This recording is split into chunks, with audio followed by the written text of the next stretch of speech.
বিসমিল্লাহির রহমানির রহিম। আসসালামু আলাইকুম। কেমন আছেন সবাই? আশা করছি সবাই ভালো আছেন। স্বাগতম আমার রান্নাঘরে। আজ আমি তৈরি করে দেখাবো egg vegetable fried rice. Egg vegetable fried rice তৈরি করতে আমার যা যা লাগছে, এখানে আমি পোলাওর চাল 80% সিদ্ধ করে নিয়েছি, কারণ আমি যখন আবার এটাকে ভাজবো তখন বাকিটা সিদ্ধ হবে। 80% সিদ্ধ করা। এখানে গাজর, সামান্য বাঁধাকপি, এখানে আছে ক্যাপসিকাম, পেঁয়াজ পাতা, এখানে আছে ডিম, কাঁচামরিচ, আর এখানে আছে vinegar, chilli sauce, soya sauce, oyster sauce, এটা হচ্ছে টেস্টিং সল্ট, গোলমরিচের গুঁড়া। এখন আমি মূল রান্নায় চলে যাব। চুলায় আমি কড়াই বসিয়ে তেল দিয়ে গরম করে নিয়েছি। এখন আমি আগে ডিমটাকে ভেজে নিব।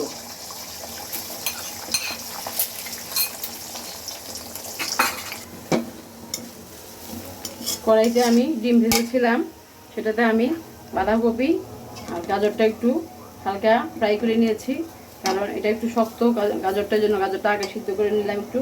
এখন আমি দিয়ে দিচ্ছি ক্যাপসিকাম। ক্যাপসিকাম যেহেতু হইতে বেশি সময় লাগে না, ওই জন্য ক্যাপসিকামটা পরে দিব, ওই জন্য পরে দিলাম। ওগুলি সবজি আমি আগে একটু ভেজে নিয়েছি, পরে আমি ক্যাপসিকামটা দিলাম। এখানে আমি দিয়ে দিলাম পেঁয়াজের কলি। এগুলো আমি ফ্রোজেন করে রেখেছিলাম, যেহেতু এগুলি সারা বছর পাওয়া যায় না, ওই জন্য আমি ফ্রাইড রাইসের জন্য আমি এগুলি ফ্রোজেন করে রেখেছি। ফ্রাইড রাইসে একটু সবজি দিলে ভালো লাগে, গ্রিন, অরেঞ্জ ভালো লাগে, বিভিন্ন কালার থাকলে। এগুলি দিয়ে আমি বেশি একটা নাড়ব, বেশি একটা করবো না, কারণ এগুলি একটু সবুজ সবুজ থাকলে ভালো লাগবে। চালের সাথে দিলে এগুলি আরও একটু সিদ্ধ হয়ে যাবে। এই জন্য আমি একটু হালকা একটু নেড়ে ছেড়ে এগুলোকে নামিয়ে ফেলবো। এই তো আরেকটু নেড়ে ছেড়ে আমি এগুলি নামিয়ে ফেলবো।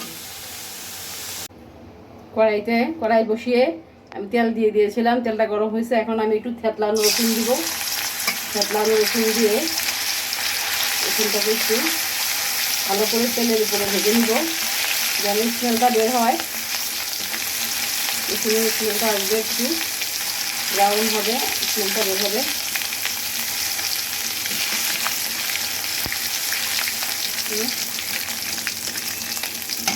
গরম হয়ে আসছে, সুন্দর একটা স্মেল বের হয়েছে। এখন আমি চালটা সিদ্ধ করা ছিল সেটা দিয়ে দেব,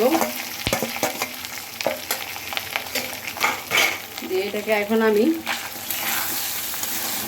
অনবরত ভাজবো। চুলা বাড়িয়ে দিয়ে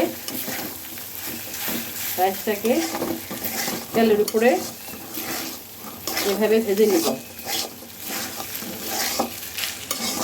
আমি একটু ভেজে নিই।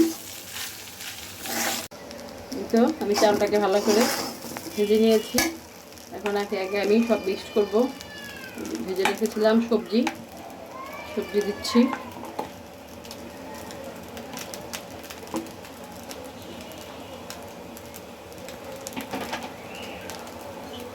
দিয়ে দিব ডিম,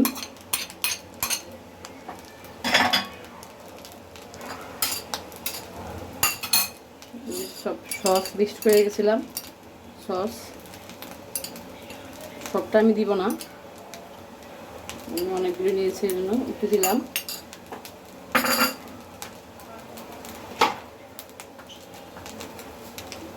দিয়ে দিলাম সামান্য চিনি,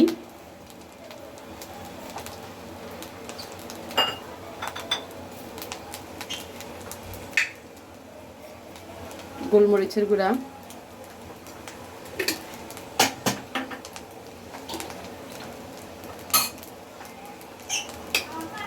দিয়ে দিলাম 1 চামচ টেস্টিং সল্ট। এখন আমি সব মিক্সড করব।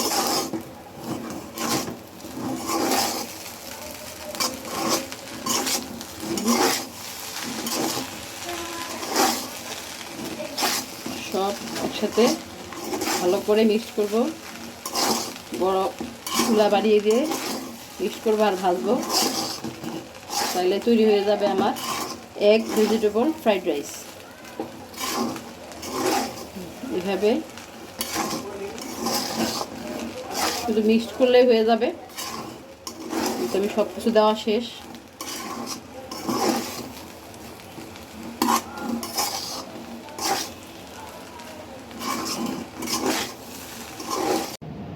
তৈরি হয়ে গেল আমার এগ ভেজিটেবল ফ্রাইড রাইস।